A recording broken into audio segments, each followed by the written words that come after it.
Hi guys, स्वागत आहे तुमचं माझ्या मिनी व्लॉगमध्ये. तर मी सकाळी सकाळी कुठे चालली आहे? मी चालली आहे भिवंडीला. सकाळचा वेळ किती छान आहे. अशा व्ह्यूमध्ये मला फिरायला खूप आवडतं. आणि तिकडून येताना मी काय आणलेले, निवठे. निवठे मला खूप आवडतात आणि ते सीझनच्या वेळेसच येतात. मस्त घरी आणून त्याच्यात मीठ वगैरे टाकलेलं, कारण की मीठ टाकल्यावर ते मरतात.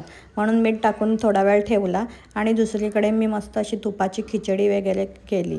मस्त असे मसाला वगैरे टोमॅटो वगैरे टाकला आणि कुकर लावून घेतला. आणि इकडे बघा, आता अर्धे निवठे मेलेले, जास्त उडत नाही ते. इकडे माझी तुपाची खिचडी पण झालेली आणि इथे आता मी बोंबलांचं कालवण करायला घेतलं. मस्त असं टोमॅटो लसूण मसाले वगैरे टाकले, त्याच्यात शेंगा टाकल्या. शेंगा टाकल्याने मस्त चव येते. आणि इथे निवठे एकदम भारी होते. मी कापत होती तर असे गाबोलीने भरलेले असे दिसत होते. आणि आता इथे मी निवठे मॅरिनेट केले. मॅरिनेट करून 10-15 मिनटं ठेवले.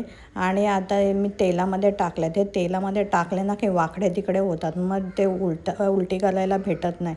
मस्त जेवली, स्प्लिट्सविला बघितला आणि संध्याकाळी मी मोदका आणलेला. मस्त असा तव्यावर फ्राय वगैरे केला. इथे मी ओल्या बोंबलांची चटणी करते, मसाले वगैरे पेस्ट वगैरे. आणि घरात थोडी कांद्याची पात होती, ती पण टाकली. मस्त कोकम असं टाकून शिजवून दिलं. आणि इथे आता मी बोंबलांचा काटा काढून बोंबील पण टाकलेत. आणि इथे राहिलेले हे मोदका पण मी फ्राय करायला ठेवला आहे. तर आजचा माझा फर्स्ट कुकिंग व्लॉग कसा वाटला ते मला नक्की सांगा. Okay, bye, good night, sweet dream. Okay, मी थँक्यू.